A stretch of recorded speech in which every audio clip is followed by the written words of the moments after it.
All right, we'll just quickly introduce our kids. We're not going to have them up on stage here all the time. I fear giving this little guy the mic. He got the mic last 2 Sundays ago in children's feature in church, and well, he's a man after my heart because he wanted to talk. So, all right, we'll start with the youngest. This is Rex. He is 8 years old.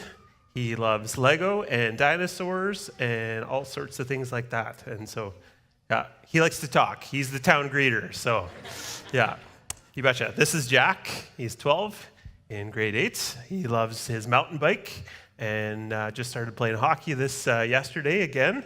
And yeah, loves life and yeah, lots of good things like that. Okay, this is Brooklyn. She's our oldest. She's 15. She loves art, she loves reading, and she was just recently part of the Central Manitoba Youth Choir that toured throughout the Pembina Valley region. So yeah, we were really proud of her in that step. So, all right, you guys can go have a seat. And we're going to let my wife Jamie share first, so I'll let her take the stage. Okay. So public speaking is not my first love. So I might just stare at my paper, but it's good to be here this morning. It's been a long wait. We feel like we've been waiting a long time to meet all of you and be here. So we'll just share our testimonies, I guess, and our journey of faith and how we've come to be here. So, yeah, I am the daughter of Harry and Nancy Pauls. I grew up on the farm south of Larvier, Manitoba, and I attended the Manitou Mennonite Brethren Church on a regular basis. I am told I accepted Christ at the age of 4, which is an event I have no recollection of. As a young person, I attended Sunday school, youth group, and pioneer clubs. I don't know if any of you are old enough for pioneer clubs. Yeah. God was an everyday part of my parents' life. We would pray before meals and before bed. They would read us Bible stories, and as I got older, I'd suffer through our daily bread readings every day at the breakfast table. Although these seemed like very uneventful facts about my childhood, they were really foundational to my spiritual life. And I'm very grateful to my parents for the time, effort, and dedication that they had in making God an important part of my and my siblings' lives. At the age of 12, I had the opportunity to work at Pembina Valley Bible Camp. And my time at camp was a complete game changer for my spiritual walk with God. The rubber hit the road, so to speak. I met God as I worked, played, and prayed. The beauty of God was on full display everywhere I went, and I just loved it. Psalm 19, verse 1, just really sums up my feelings about camp. The heavens proclaim the glory of God. And in verse 3, it says, they speak without a sound or a word. Their voice is never heard, yet their message has gone throughout the earth. And that sums up camp. I spent every moment of every summer until I graduated, soaking up the beauty of what God had created at Pembina Valley Bible Camp. The staff, the campers, the horses, the beauty of the valley, and it's still a special place for me to this day. I graduated in '99, and part of growing up in my parents' home was that all of us were required to at least spend 1 year at Bible school. So off I went to Bethany Bible Institute in Hepburn, Saskatchewan. So why Saskatchewan, you ask? Because that was the farthest away my parents were allowing me to go. Not that I didn't love them, but I was in need of adventure, and I found adventure there. I was not the best student. Sorry, Ernie. I was not a good student, but I had a lot of fun. Yeah. Yeah, I made lifelong friendships that can't be replaced or replicated in any other environment. I also met Trevor there. Yeah. And actually, it's not a long story. He had a car, and I didn't. Yeah. I needed a ride home to Manitoba for Christmas break, and the rest is history. Eventually, I moved from the back seat with all the other boys to the front seat, and I stayed there. So, we were married the summer of 2002. We lived for 2 years in Brandon, and we worked our minimum wage jobs. Trevor started to volunteer with Youth for Christ. And then after a couple months, we moved into the Youth for Christ boys' home for teens, aged 13 to 18. And we have a lot of fun stories about that time, but I won't share about that today. In the fall of 2003, while we were working with Youth for Christ, I felt like God was calling me to take an office administration course at Assiniboine Community College. Being a farm girl with no interest in office work, it seemed very strange, but off I went. I did my year of office administration, and God works in such strange ways. In the spring, I got a call from the Pembina Valley Bible Camp interim director. Their director had moved on, and they were in need of an office administrator and a maintenance man. So we couldn't deny God's planning. Off to camp we went. Trevor did maintenance for the first summer and then took on the program director position, and I looked after office administration in the horsemanship program. We had the privilege of serving there for 4 years. So during our time at camp, we decided to try to start a family. Our time of waiting to get pregnant was frustrating and very challenging. My faith was stretched, and at times, I have to admit, I was very weak. My faith, we watched as all of our Bible school friends started their families, and in frustration, we prayed for God to give us what we wanted over and over again. During that time, my mom had her heart attack, and with the stress of summer camp running at full speed and several other frustrations of camp piling up, I felt like God had completely abandoned me. I hit the bottom of my ability to pull myself up by my bootstraps, so to say. I felt that God had completely used me for his own purposes and didn't care about what I wanted at all. During that time, we had a pastor come to camp as a guest speaker for the week. He pulled Trevor and I aside, and he said he had a message from God for us. Being quite pessimistic about anything that God had to say to me, I had my guard up. If God had a message for me, why didn't he tell me himself? And all he told us was, God heard us. That was it. God heard us. I broke down in tears. God's timing had always been perfect until then. Why had I ever doubted it? God heard us. Like an impatient child, I had been demanding that God gave me what I wanted when I wanted it.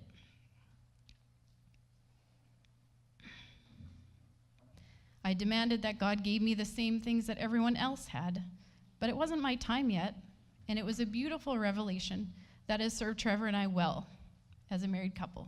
The simplicity of the fact that God hears us. So I'm happy to say that my mom fully recovered from her heart attack, and now at age 69, somehow she seems to have more energy than I do. After 3 years of difficult waiting, God blessed us with our first daughter, Brooklyn. We were blessed beyond words. We moved from camp ministry, and Trevor took a job at youth pastor at the Boys of NMB. 2 years later, we were blessed with baby Jack, who arrived on Christmas Eve.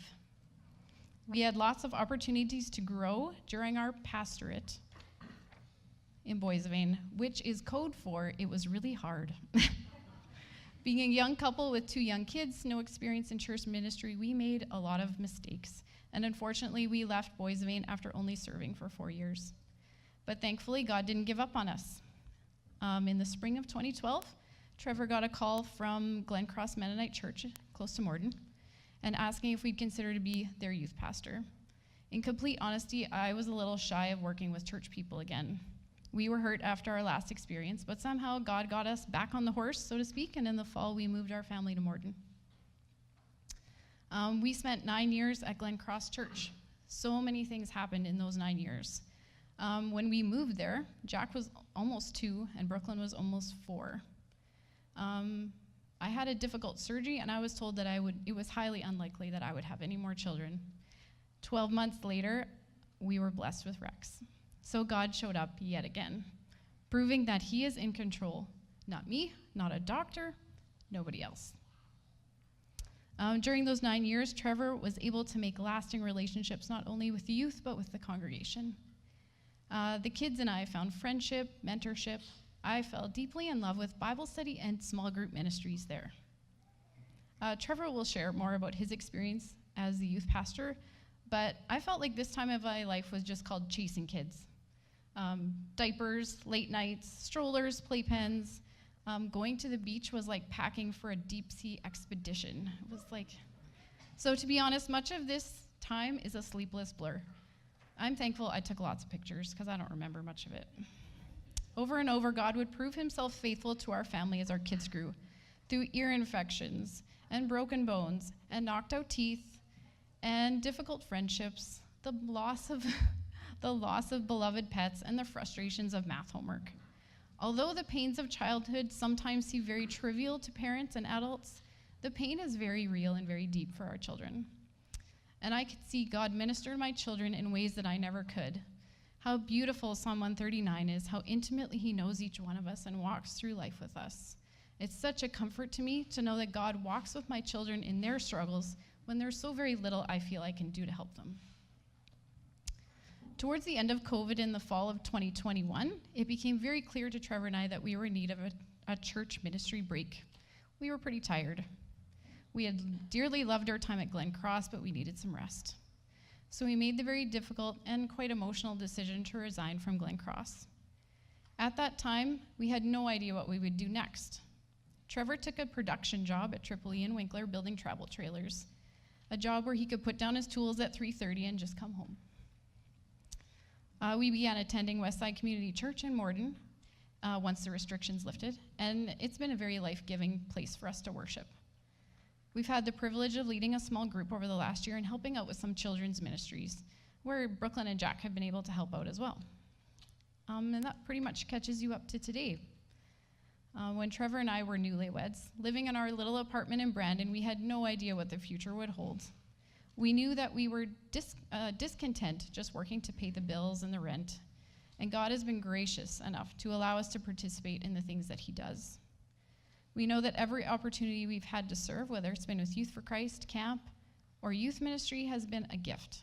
We've blessed to have been a part of it all. So thanks for letting me share. Good job.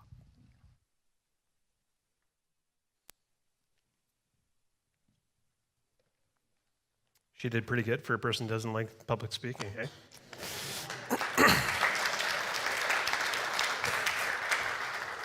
All right, so as my wife Jamie had shared, working at Triple E RV right now, making travel trailers, work in the sub-assembly part, so we support the production line. And so, currently we're living in Morden right now, and we come to you as people that don't claim to be perfect, but what we do claim is that we love Jesus. And so in our story, I hope you see that.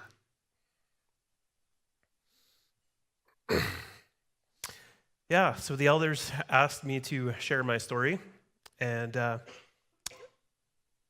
I grew up in a loving home. Mom and dad, a sister, a brother. The only thing that was missing was Jesus. And so thankfully, two people were key in the influence of me coming to the Lord. Thankfully, my sister, she started walking with the Lord later in my kind of junior youth years, going into grade 7 and 8. She came to know the Lord. And so she paved the path. But I remember many conversations she had where she wanted to be at church, and Dad would just say, no, you don't need to go there. And so she resisted that negativity and pursued the Lord. And so I was thankful to have her pave that path for myself. And the second person of influence in my life was a good friend named Jeremy. Now, over the course of time, Jeremy and I have grown apart just by physically not living close to each other. But at that point in our life, he was the neighbor down the road. We did everything together. We rode dirt bikes, played hockey, got into trouble, all the things that young boys do. And so all of a sudden junior high came, and he was having junior youth night at his farm, and he extended an invitation to me to come. And so I went. And so for the first few times, first year or so, junior youth was fun. That was about what it summed up to be. And so then as high school approached, the summer before high school, all of a sudden my friend Jeremy invited me to hockey camp, Christian athlete hockey camp. And I thought, it's hockey, it's friends, why not go? Little did I know that week would be a week that I would engage the Lord in a new and profound way through speakers, through chapels, and just living in a Christian community for a week was amazing. See, I didn't go to camp growing up, unlike my wife. And so this is my first experience of Bible camp, and it was just a remarkable time spending with God and with people who love the Lord. And yeah, so that is where I met the Lord for the first time and where I really engaged him. I'd love to say after that week, life did a complete 180 and I started doing everything perfect. That's not the case. Sadly, I went back home and life just kind of continued on as it was. That spiritual high of camp kind of faded away, as many of you young people are familiar with. But as time went on, my friend Jeremy continued to be there, continued to give me rides to youth, continued to invite me, and continued to be that friend who was pivotal in my walk with the Lord. And so as the years went on, grade 9, grade 10, all of a sudden youth became less of a fun place and more a place of community, a place where I belonged, a place where I felt like I could be me, a place where I was accepted. And it was through those friends where I really started to see that I needed more of God and he wanted more of me. As high school was ending, I had some friends who were coming home from Bible college for a semester break, and they were talking about just how amazing Bible college was. And I thought, let's give it a try. So I signed up. I went off for 2 years at Bethany College and graduated with a diploma of biblical studies and graduated with a girlfriend. But that wasn't the main pursuit, I will say that. So, Bible college was an amazing opportunity to A, get away from home, and B, grow in the Lord. Having never left home before, this is a wonderful time to learn all of those wonderful life things that you know, cooking a meal in a microwave, balancing a budget with, making $100 stretch as far as you can possibly, and occasionally calling home and humbly asking Dad for more money. Shortly after, Bible college was an amazing time, and it was my first experience with learning about truly serving in youth ministry. Part of our requirement for Bible college was Christian service, and so there was a local church that needed youth leaders, and so I volunteered. And through the chaos and through all the dodgeball games and all of the madness of junior youth, I could see God moving in the lives of these junior high students, and I could see God doing some awesome things in these young people. And it was a rewarding time, and it just opened me up to the love of youth ministry. And so shortly after Bible college, we were married in the summer of 2002, and we started working retail jobs. I was working at a menswear store, and my wife was working at a Western shop, selling cowboy clothes and things of that nature. And I just remember life seemed very unhappy. We struggled to fit in a church. We struggled to grow spiritually, and we just felt kind of stuck. And I remember sitting on the couch just shortly after we were married, and I said to myself, is this it? Is this it? Now, I remember telling this story to the search committee, and they laughed, and they think, you just got married. Is this it? Well, in reality, in that situation, spiritually, emotionally, it just is this it, right? Is this what we've longed for? And I knew in that moment that God had more for us. And so shortly after that, I had a friend working with Youth for Christ who tapped me on the shoulder and said, hey, you know what? I need someone leading our after-school drop-in ministry.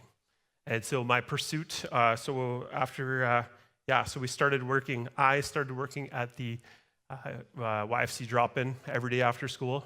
And it's amazing, the relationships you can make with kids, just being there, right? Just being present and just listening to kids as they share about their day, frustrations with teachers, frustrations with parents.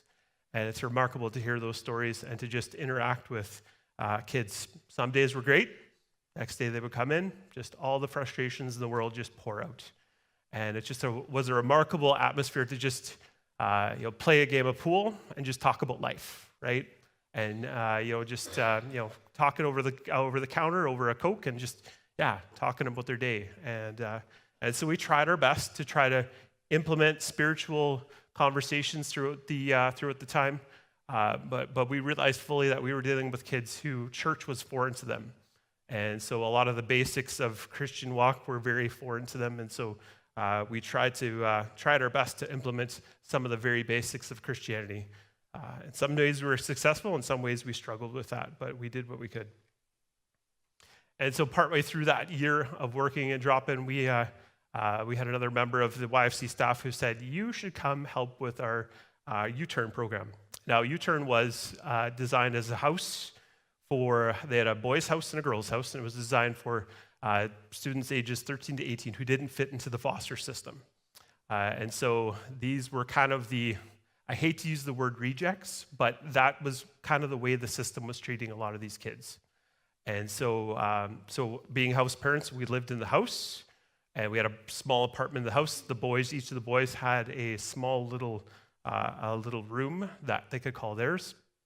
And so yeah, it was our goal to try to set up a family atmosphere.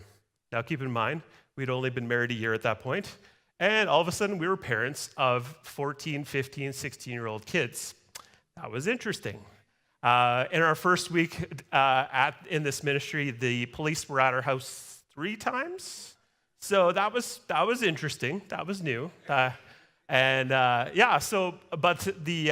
the joys of just teaching these guys life skills. Like how to cook a gourmet meal in a microwave. Thankfully, Bible school knowledge kicked in there. How to clean vomit out of a leather jacket. Who knew you could do that? Yeah, interesting. There's more to that story. And so through these life skills, we just tried to just do what we can to love kids. And we had some hard times. We had some hard conversations. But it was an amazing time to serve the Lord. And it really opened our eyes to people who were walking in really tough situations who just needed love and a bed. And we did what we could with that, and we felt like God did some remarkable things with that. And oddly enough, just this past week or a couple of weeks ago, my wife got a Facebook message from one of the guys that lived in our house 20 years ago, and we were just like, wow, I was blown away. And so as our time with YFC was coming to an end, we got approached, as my wife had said, from Pembina Valley Bible Camp.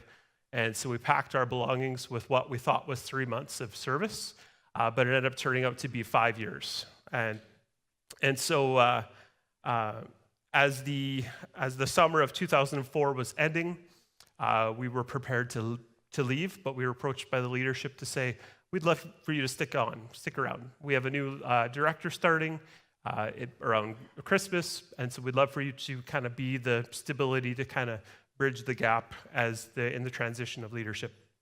And so at this current point, if any of you worked at camp before, you understand that camp people don't make a lot of money. We were making not much money, and we were both splitting a salary. So we were living off of next to nothing, and we were living off of dining hall leftovers. Every time a retreat came through, that was kind of our food for the week. And we were also living in a cabin that averaged about 15 degrees in the winter. So we were living the good life. Knowing our time at camp was limited, I approached a church in southern Manitoba in Crystal City about an opportunity to serve there as their youth pastor. And so the job sounded great, right? Guarantee of employment, guarantee of a salary, a house that was more than 15 degrees. And so it sounded perfect. It sounded like this is where God wanted us to be. And so we spent some time praying about this. And then my lovely wife came up to me and said, you know what? I don't think this is for us. And I'm like, I don't think we're listening to the same God here. I think, and so a couple weeks later, the pastor of that church called me up and said, we want you to come. We had fulfilled the candidating duties, and he said, we want you to come. And at that point, I had to say no. And I was puzzled at that point. I have to admit, that was a tough time saying no in that situation, because it just felt like God was pointing us there. And my wife was saying, you know what? We have more time at camp. We have more to do here. And so I really struggled with this one. It was really hard to say no. And so we decided to stay at camp for 4 more years. And I'm thankful to say those are the best 4 years of our life. It was amazing to be able to pour into the lives of young students and to just see God work not only in us, but in the lives of these young people as they serve at camp. And it was a phenomenal 4 years. Obviously, we had some personal struggles, as my wife had shared, but we gained so much from that experience, and I feel like camp really gained a lot from us being there as well. And so as the summer of 2008 was approaching, we were expecting our daughter, Brooklyn, and we began praying and planning about the next, because we felt like our time at camp was done. And so at that point, I applied for a position at Bozeman Mennonite Brethren Church, and we began ministry there in the fall of 2008. This was the same church that I spent some time in high school, and so it was a bit of a homecoming for me. And so new job, new house, new baby, and moving. A little bit of stress, just a bit. Apparently, we did 4 out of the 5 most stressful things in your life. Short of having a loved one die, we would have completed the whole 5. As time went on, we settled in, and we started to, we loved ministry, and we loved serving with the students, and we loved everything about it. And so much of our pursuit in the early years of Bozeman, I had a conversation with the Lord, and he pointed me towards the direction of serving in New Orleans. And so we pursued a mission trip as a youth group towards New Orleans. And so we spent our time fundraising, we spent our time, planning, prepping. So the night of the mission trip comes, and we want to traveling by bus. We want to travel throughout the night. And so we pull up to the border, and everything fell apart. We spent our night at the border. We had paperwork complications, all sorts of issues with the border officials, and ultimately they said, no, you can't go. We had raised close to $40,000, and all of a sudden I had 37 teenagers who are just devastated because that was our pursuit. That was where we were going. And the bus drive, we drove about 20 minutes to get to the border, and so we drove 20 minutes back to Bozeman, and we're just, as a group, we're devastated. We're like, God, this is what you wanted. What are you doing here, Lord? And so that next day, slept, and so on the Friday, we met as a group, and we dealing with a lot of questions, a lot of frustrations from parents, and I just said, ultimately, you know what, everybody, we've got money, we've got a bus, where are we going? And all of a sudden, I had a leader who said, well, I have family in Medicine Hat who is, they're facing some flooding, and so I said, okay, let's go. And so Saturday, my wife and I, we planned a mission trip in a day. So I don't really recommend that. And so Sunday morning, we hopped on the bus and just headed west.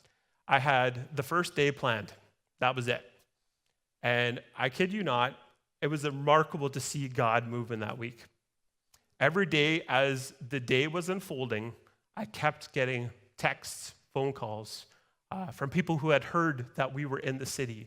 And when you've got 35 plus teenagers who are there and just eager to serve, we had various different ministries just saying, hey, can you come? We need help. We need help at this food bank. We need help at this thrift store. And so as every day was ending, I was getting phone calls for the next day.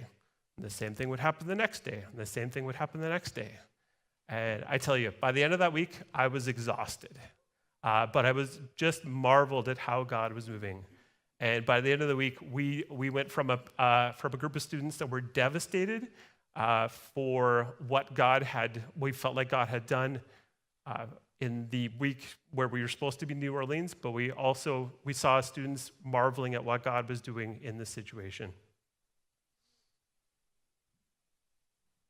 About a year after that trip, I could tell I was feeling some effects of burnout and some exhaustion, and truth be told, I was unable to meet the expectations of leadership, and so reluctantly, I handed in my resignation, and it was sad because I knew there was so much more that we wanted to do and felt like we could do. The last 6 weeks of ministry in Boys Bane was intended to be just end well. That was my focus, end well.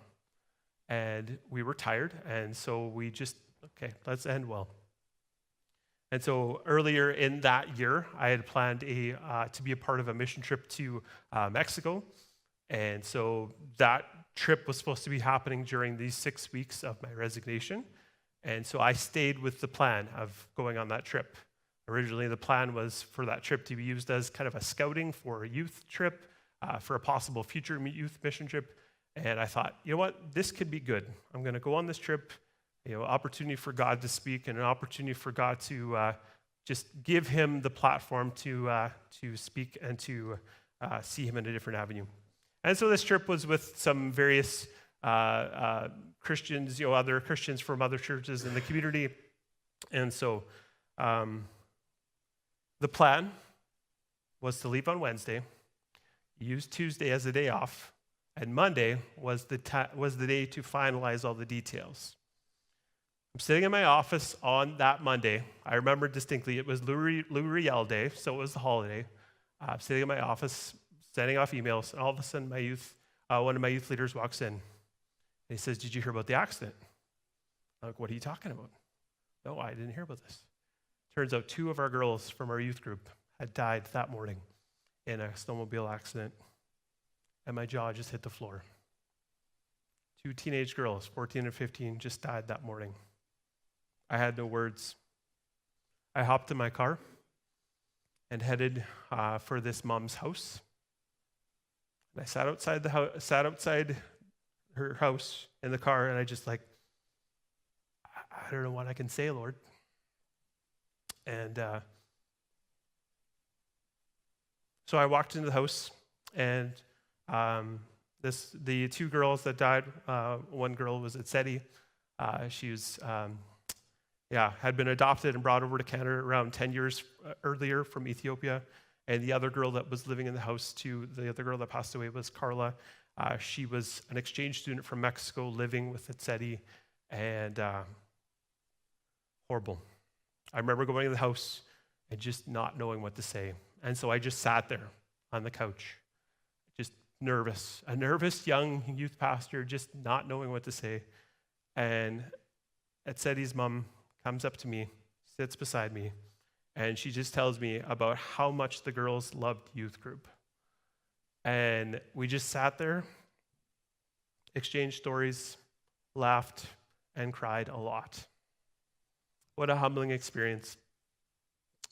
So later that evening, we meet as a youth group because there's a lot to process, right? A lot of emotions, a lot of stuff going through. And so we met as a group, and we just talked. We prayed, we cried, we just talked.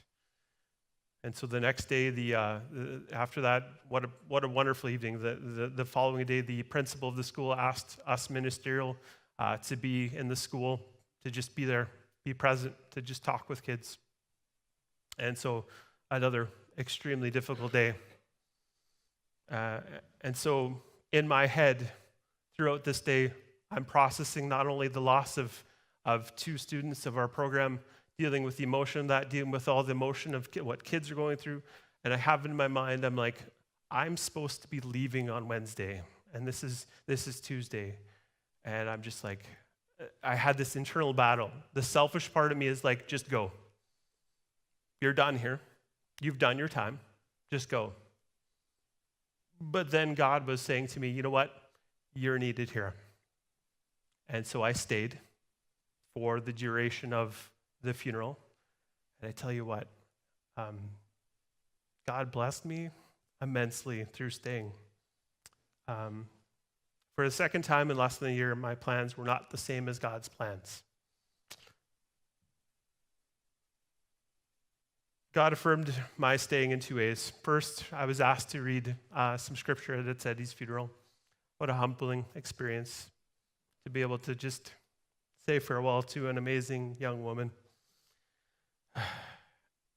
And secondly, the principal of the school had requested our youth group to put on a memorial for the girls, to just give an avenue for kids to just come and just talk for closure, because we knew there was a bunch of kids that didn't want to be in a church and didn't want to be a part of a funeral. And we knew it was going to be a big funeral. And so we opened up the night before we had this memorial. And what a tremendous opportunity to just, what a tremendous privilege to just perform this ceremony. And I prayed throughout my entire ministry, I'd pray for a way to reach the community. And all of a sudden, God puts this on my shoulders. And he says, you know what? Here's your chance. And so in front of teachers and students who had never donned the doors of a church, I was able to speak about the saving power of Jesus and about these girls and their love for Jesus. And God has an incredible way of making a tragic situation display his glory. Now, as my wife had shared, our time in Boisville didn't end the way that we'd hoped for. I recall in our departure, I had an elder from the church had come into my office and had said some very hurtful, very mean things to me.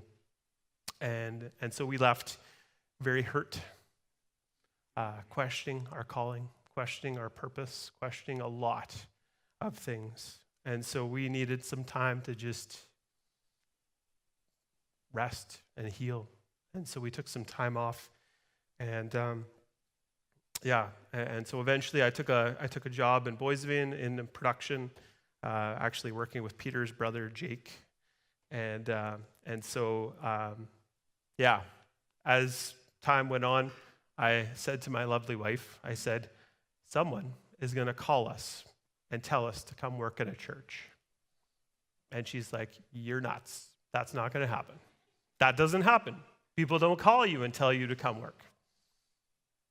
A couple days later, all of a sudden the phone rings, and it is the search committee from Glen Cross Church who said, we want you to come. And I'm just like, we were still dealing with a lot at this point. And so we took some time to process this invitation. We took a couple of weeks, if not a month. And so eventually we started the process of application. And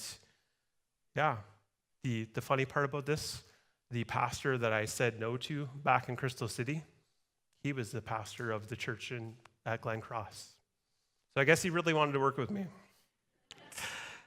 So in the fall of 2012, we started ministry at Glen Cross. And so early in my ministry of Glen Cross, God spoke to me a vision and a desire for intergenerational ministry. And now I know that you as a church just talked about this a few weeks ago. And so this, I know, is obviously important to your congregation. And so around this time that God spoke to me this vision for intergenerational ministry, there was a survey that was put out called Hemorrhaging Faith Teen Survey of students in the church. And so the one distinct statistic that stuck out to me was that if a student has 5 people of faith in their life, they stand a greater chance of staying in the church and staying in their faith. And so that became my pursuit. For our youth ministry, I said, okay, our job. We want to have every kid in this youth group have 5 people that care for them. And so we started doing things differently. We started being more intentional about mentorship and prayer partners. And much of the focus of our ministry, all of our events, much of the focus of our events was about bringing the old and the young together and bridging the gap in the church.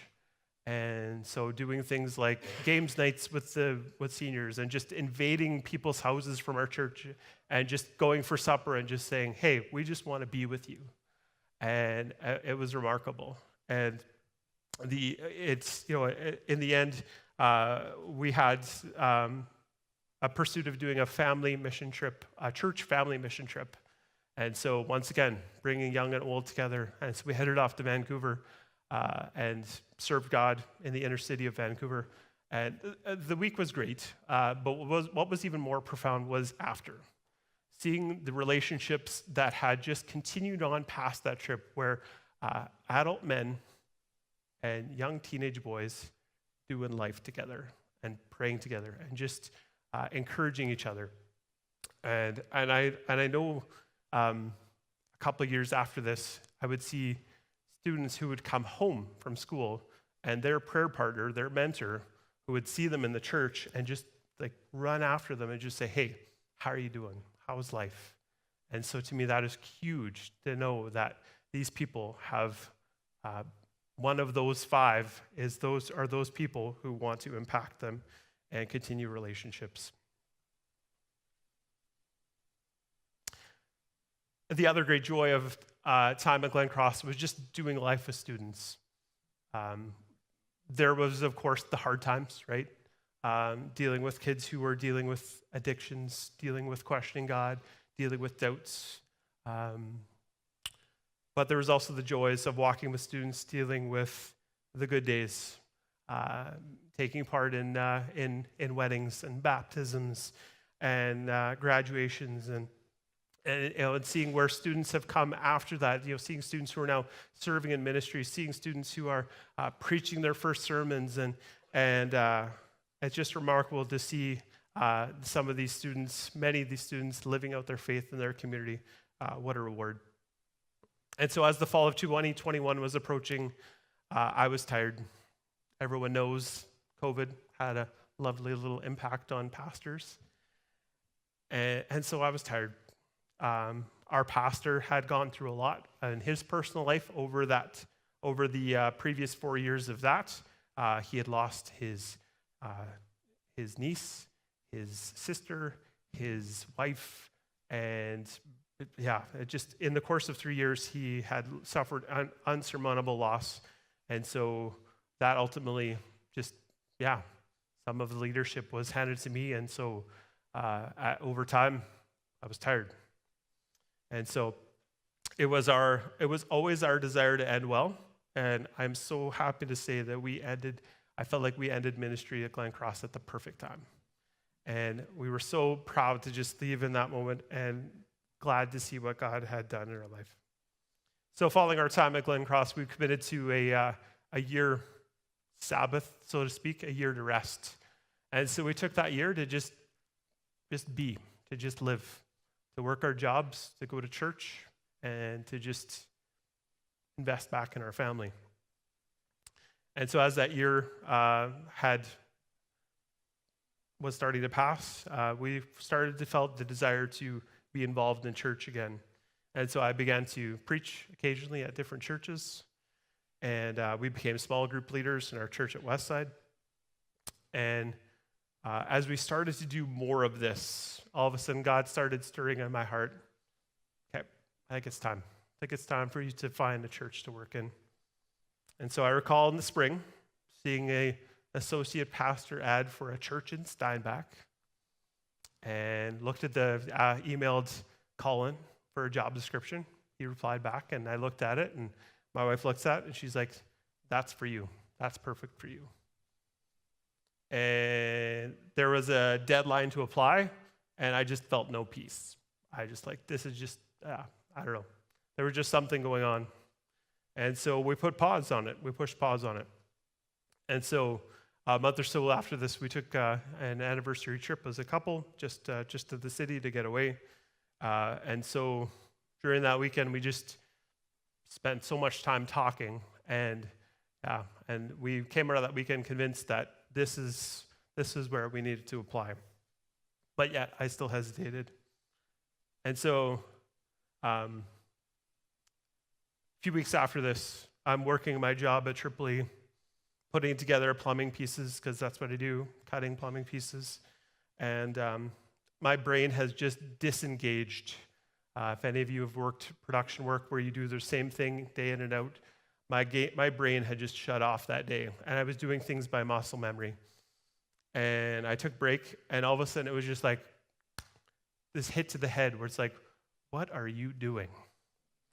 I have given you talents, I've given you gifts, I've given you abilities, and this is what you're doing with it.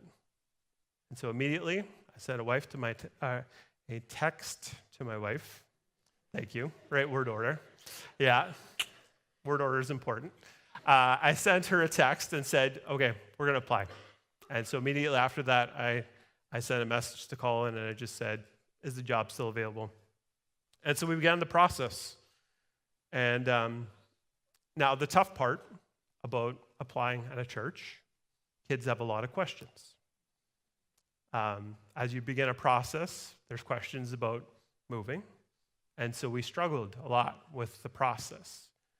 Uncertainty of what it's going to look like, possible moving, leaving friends, leaving family behind. And so for a while, we had really downplayed the process. We really, tried to downplay our excitement. And I think for, in some circumstances that kind of affected us because we weren't excited about being here. And so then eventually as interviews happened, all of a sudden there was a change in our hearts and we started to be excited. And so after our final interview, I'd say we're pretty excited to be here. A verse that God continues to give me as we serve as a family is 1 Corinthians 15:58, which says, "Therefore, my dear brothers and sisters, stand firm. Let nothing move you. Always give yourself fully to the work of the Lord, because you know that your labor in the Lord is not in vain." Why this verse? I can recall many times being a youth pastor over the years and preaching where I would often come home and say, did anybody get anything out of that? I would come home and be like, I just felt like I was talking to nobody. And so this verse to me is a reminder that my work for the Lord serves a purpose and makes a difference. I know that God can do more with my words than I could ever imagine. I know that my work for him is not in vain. Over the course of 21 years of ministry, there's been doubts, there's been questions, moments where I've asked God, okay, Lord, what are we doing here? And even though the ministry road hasn't always been easy, I know that God has used us wherever we go. And we look forward to what's next. And we ask for God's provision in all this. Amen.